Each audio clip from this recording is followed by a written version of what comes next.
Salut la team autodidacte, j'espère que vous allez bien. Aujourd'hui, on franchit un nouveau cap dans le scripting bash. Jusqu'ici nos scripts exécutaient des commandes les unes après les autres, sans réfléchir. Mais dans le monde réel, administration système, réseau, cybersécurité, un bon script doit être capable de prendre des décisions. Il doit analyser une situation, vérifier des conditions, puis agir en conséquence. Il doit bien interpréter des situations du genre: est-ce qu'un fichier existe? Est-ce qu'un utilisateur possède les bons droits?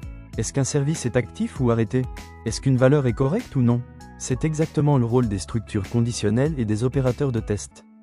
Dans cette vidéo, tu vas apprendre à rendre tes scripts intelligents grâce aux instructions if, else et elif, mais aussi à tester des fichiers, des chaînes de caractères, des nombres et des permissions avec les opérateurs de test de bash. L'objectif étant de passer de simples scripts automatisés à de véritables programmes capables de réfléchir avant d'agir. Maintenant, sans plus tarder, on va entrer dans le vif du sujet. En première partie, on va aborder les opérateurs de test de fichiers. On va donc clarifier une notion essentielle pour écrire des scripts bash solides: les opérateurs de test sur les fichiers et les entités du système. Dans bash, une entité désigne simplement ce que tu passes en paramètre au test. Cela peut être un fichier, un répertoire, un périphérique, un lien symbolique, un tube, ou même un descripteur associé au terminal. Le test va analyser cette entité et renvoyer une réponse logique: vrai si la condition est vérifiée, faux sinon. Commençons par les tests liés à l'existence et au type. L'opérateur -e renvoie vrai si l'entité existe, peu importe sa nature. C'est le test le plus général. L'opérateur -a fait exactement la même chose, mais il est aujourd'hui considéré comme obsolète et son utilisation est déconseillée. L'opérateur -f vérifie que l'entité est un fichier normal, c'est-à-dire ni un répertoire ni un périphérique. A l'inverse, -d vérifie qu'il s'agit d'un répertoire. -b indique un périphérique de type bloc, comme un disque dur, tandis que -c correspond à un périphérique de type caractère, par exemple certains terminaux ou ports. -p permet de détecter un tube nommé, utilisé pour la communication entre processus. -s teste si l'entité est une socket, c'est-à-dire un point de communication réseau ou local entre programmes. Concernant les liens symboliques, -l et -h ont le même rôle. Ils renvoient vrai si l'entité est un lien symbolique pointant vers un autre fichier. Passons maintenant aux permissions. -r vérifie si l'entité est lisible par l'utilisateur courant. -w teste l'autorisation d'écriture, et -x vérifie si l'exécution est autorisée. Ces tests sont cruciaux pour éviter d'essayer de lire, modifier ou lancer un fichier sans permission. -o renvoie vrai si tu es le propriétaire du fichier. Cela permet à un script d'adapter son comportement selon l'identité de l'utilisateur. Certains tests concernent des permissions spéciales. -u indique que le bit setusid, appelé suid, est activé sur le fichier. Cela signifie que le programme s'exécutera avec les droits du propriétaire. -g correspond au bit setGroupID ou sgid, qui fait exécuter le fichier avec les droits du groupe. -s teste si la taille du fichier est supérieure à 0, donc s'il n'est pas vide. Enfin, -t est un cas particulier. Il teste si un descripteur de fichier est associé à un terminal. C'est utile pour savoir si un script est exécuté de manière interactive ou redirigée. En résumé, ces opérateurs permettent à ton script d'observer l'état réel du système avant d'agir. Ils servent à vérifier l'existence, la nature, les permissions et les propriétés spéciales d'une entité. Maîtriser ces tests, c'est écrire des scripts capables de prendre des décisions fiables, d'éviter les erreurs et de fonctionner correctement en environnement réel. On continue avec des opérateurs de test bash plus avancés, utilisés pour comparer des fichiers et analyser leur état dans le temps. Ce sont des outils extrêmement puissants pour écrire des scripts intelligents, notamment en administration système, sauvegarde, synchronisation ou sécurité. Comme toujours, l'entité représente ce qui est passé en paramètre au test. Il peut s'agir d'un fichier, de deux fichiers à comparer, ou d'une condition logique. Le test renvoie vrai si la condition est vérifiée, faux sinon. Commençons par les tests liés à l'utilisateur et au groupe. L'opérateur -g renvoie vrai si tu fais partie du groupe propriétaire du fichier. Autrement dit, le script vérifie si ton utilisateur appartient au groupe qui possède ce fichier. Cela permet d'adapter certaines actions selon les droits réels de l'utilisateur courant. L'opérateur -n renvoie vrai si le fichier a été modifié depuis sa dernière lecture. C'est un test très utile pour détecter des changements récents, par exemple pour relancer un traitement uniquement si un fichier a été mis à jour. Passons maintenant aux comparaisons entre deux fichiers. L'expression f1-ntf2 renvoie vrai si le fichier f1 est plus récent que le fichier f2, c'est-à-dire si sa date de modification est plus récente. Ce test est très utilisé dans les scripts de compilation ou de sauvegarde pour savoir s'il faut reconstruire ou recopier un fichier. A l'inverse, f1-otf2 renvoie vrai si le fichier f1 est plus ancien que le fichier f2. L'expression f1-eff2 renvoie vrai si f1 et f2 sont en réalité le même fichier physique. Cela signifie qu'ils pointent vers le même inode sur le disque, même s'ils ont des noms différents. Ce test permet de détecter des liens physiques vers un même fichier. Enfin, l'opérateur point d'exclamation représente la négation logique. Il inverse le résultat du test qui suit. Si la condition est vraie, elle devient fausse, et si elle est fausse, elle devient vraie. C'est l'équivalent du « not » en logique booléenne. Par exemple, utiliser point d'exclamation devant un test permet d'exécuter un bloc seulement si la condition n'est pas vérifiée, ce qui est très fréquent pour gérer les cas d'erreur ou d'absence. En résumé, ces opérateurs permettent non seulement de vérifier l'état d'un fichier, mais aussi de comparer plusieurs fichiers entre eux, de détecter des modifications et de contrôler précisément le comportement d'un script selon le contexte réel du système. Passons maintenant à la deuxième partie de cette leçon qui fait allusion aux opérateurs de comparaison, qui à cet effet se distinguent en deux cas. On aura tout d'abord les opérateurs de comparaison d'entiers et d'autre part les opérateurs de comparaison de chaînes de caractères. Premièrement, focalisons-nous d'abord sur les entiers. On va voir comment Bash compare des nombres entiers. C'est indispensable dès que ton script doit prendre des décisions basées sur des valeurs numériques comme compter des fichiers, vérifier un code de retour, contrôler des seuils, gérer des boucles ou surveiller des ressources système. Dans Bash, il existe deux façons principales de comparer des entiers, avec les opérateurs classiques utilisés dans les tests entre crochets et avec les opérateurs arithmétiques utilisés dans les expressions entre doubles parenthèses. Commençons par la méthode la plus traditionnelle, avec les crochets. L'opérateur -eq signifie « est égal à ». Le test renvoie vrai si la variable a est exactement égale à la variable b. C'est l'équivalent d'un test d'égalité numérique. L'opérateur -ne signifie « n'est pas égal à ». Il renvoie vrai si les deux valeurs sont différentes. -gt signifie « est strictement supérieur à ». Le test est vrai si a est plus grand que b. -ge signifie « est supérieur ou égal à ». Le test est vrai si a est plus grand ou égal à b. -lt signifie « est strictement inférieur à ». -le signifie « est inférieur ou égal à ». Ces opérateurs sont conçus spécialement pour les nombres entiers. Les utiliser avec des chaînes de caractères donnerait des résultats incorrects. Passons maintenant à la seconde méthode, plus moderne et plus lisible, les expressions arithmétiques entre doubles parenthèses. Dans ce contexte, on peut utiliser les symboles mathématiques classiques. Le symbole inférieur à compare deux nombres et renvoie vrai si la première valeur est plus petite que la seconde.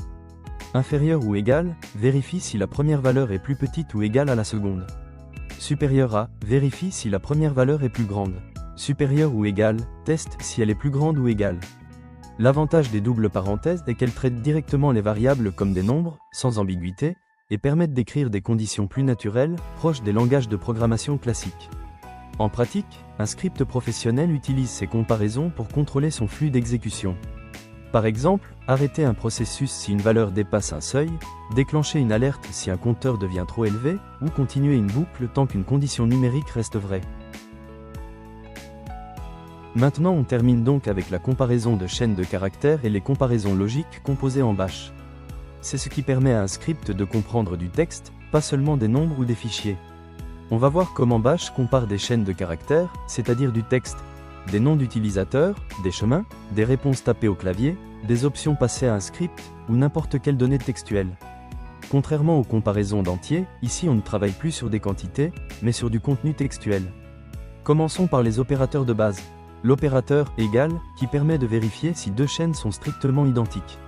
Le test renvoie vrai si le contenu de la variable A est exactement le même que celui de la variable B, caractère par caractère. L'opérateur double égal remplit le même rôle dans Bash.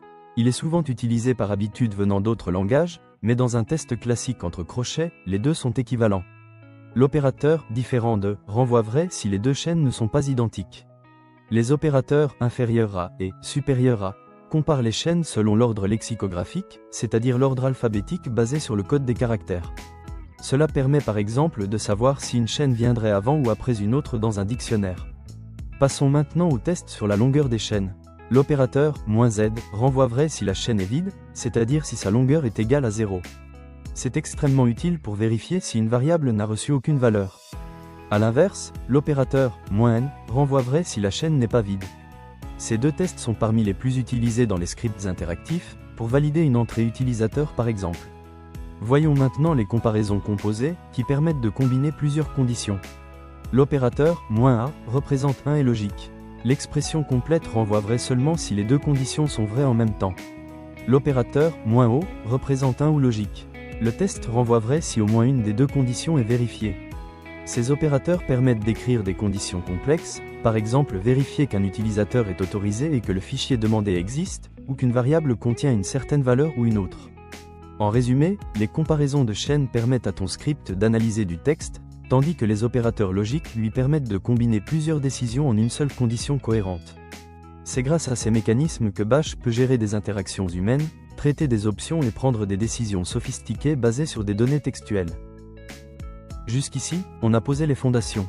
On a vu les opérateurs de test, comment vérifier l'existence d'un fichier, analyser ses permissions, comparer des nombres et même comparer des chaînes de caractères. En clair, on a appris à poser des questions au système. Mais un script ne sert pas seulement à poser des questions. Il doit aussi prendre des décisions. Et c'est exactement là que les structures conditionnelles entrent en jeu. Dans cette nouvelle partie de la leçon, on va apprendre à contrôler le comportement d'un script grâce à la structure conditionnelle if. C'est elle qui permet à Bash de décider quoi faire en fonction du résultat d'un test. On va voir comment fonctionne la structure if then, qui permet d'exécuter une action seulement si une condition est vraie. Ensuite, on va introduire else, qui permet de définir un comportement alternatif lorsque la condition n'est pas vérifiée. Puis on ira un peu plus loin avec elif, qui permet d'enchaîner plusieurs conditions différentes dans un même bloc logique. Autrement dit, on va transformer nos scripts en programmes capables d'analyser une situation, de prendre une décision et d'exécuter l'action appropriée. Dans n'importe quel langage de programmation sérieux, un programme doit être capable de tester une condition et de prendre une décision en fonction du résultat. Bash ne fait pas exception. Il dispose pour cela d'un ensemble d'outils. La commande test, les crochets doubles, les expressions arithmétiques, et bien sûr la structure conditionnelle if, then. Mais avant de comprendre if, il faut comprendre un concept fondamental dans Unix, le code de retour, aussi appelé exit status. Dans l'univers Unix, une commande renvoie toujours une valeur après son exécution. Si la commande réussit, elle renvoie 0. Si elle échoue, elle renvoie une valeur différente de 0. Autrement dit, 0 signifie vrai ou succès, 1 ou autre signifie faux ou erreur. C'est cette convention qui permet à Bash de décider quoi faire dans une structure conditionnelle. Prenons un exemple simple. Le test compare les deux valeurs. La commande echo $, affiche le code de retour de la commande précédente. La sortie sera 0, cela signifie que le test est vrai. Essayons maintenant un test faux. La sortie sera 1, le test est donc faux. C'est exactement ce mécanisme que la structure if utilise pour prendre une décision. Voyons maintenant la structure conditionnelle la plus simple. Décomposons ce script. La première ligne contient le test. Bash vérifie la condition. Si la condition renvoie 0, donc vrai, alors les instructions situées après then sont exécutées. Le mot-clé fi marque simplement la fin du bloc if. On peut aussi ajouter une alternative avec else. Dans ce cas, si la condition est fausse, le script exécute le bloc else. Mais Bash permet d'aller encore plus loin avec elif, qui signifie else if. Cela permet de tester plusieurs conditions successivement. Le script teste les conditions dans l'ordre. Si la première est fausse, Bash passe à la suivante. Dès qu'une condition est vraie, le bloc correspondant est exécuté et les autres tests sont ignorés. Maintenant parlons des différentes formes de tests disponibles dans Bash. La plus classique est ce que vous voyez à votre écran. Cette syntaxe est en réalité une commande appelée test, et les crochets sont simplement une forme alternative de cette commande. Par exemple, ces deux lignes sont équivalentes.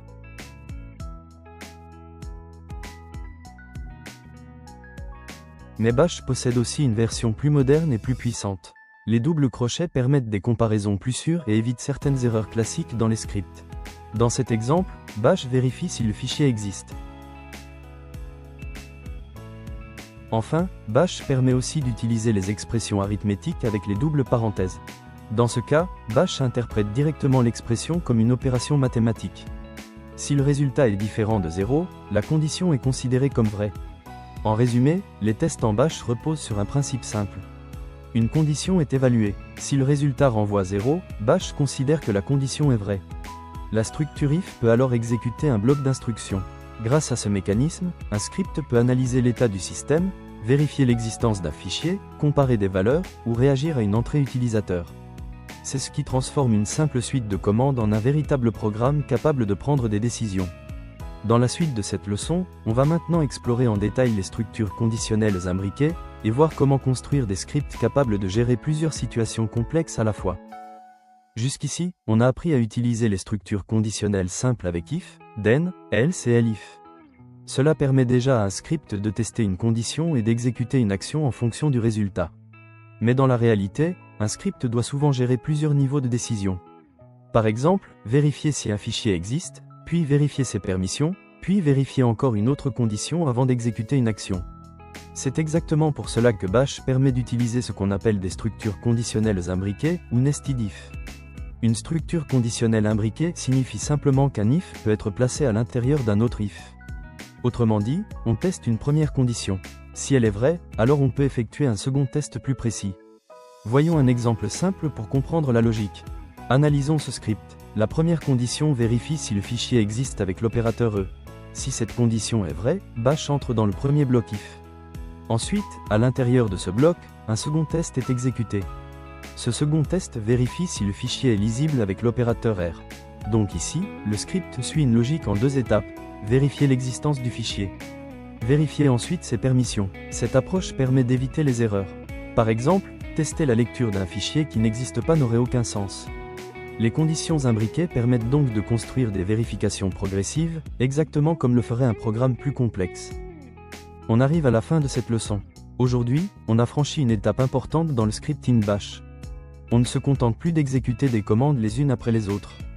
On commence à écrire des scripts capables de réfléchir, d'analyser une situation et de prendre des décisions. On a vu comment fonctionnent les tests, comment Bash interprète les valeurs de retour, et surtout comment utiliser les structures conditionnelles if, then, else et elif pour contrôler le comportement d'un script. Ensuite, on est allé un peu plus loin avec les structures conditionnelles imbriquées, qui permettent de tester plusieurs conditions de manière logique et structurée. C'est exactement ce type de mécanisme que l'on retrouve dans les vrais scripts utilisés en administration système, en DevOps ou en cybersécurité. À partir de maintenant, vous avez les bases nécessaires pour écrire des scripts Bash capables de vérifier des fichiers, analyser des paramètres, contrôler l'environnement système et automatiser des décisions. Mais ce n'est que le début. Dans les prochaines leçons, on va continuer à monter en puissance. On va explorer d'autres structures de contrôle, apprendre à construire des scripts encore plus robustes, et surtout commencer à écrire des outils réellement utilisés par les administrateurs système et les professionnels de la cybersécurité. Si cette vidéo vous a aidé à mieux comprendre le fonctionnement du scripting Bash, pensez à vous abonner à la chaîne. Et surtout, allez pratiquer. Le vrai niveau en Bash ne vient pas en regardant des vidéos, il vient en écrivant des scripts. Sur ce, je vous dis à très bientôt pour la suite de la formation.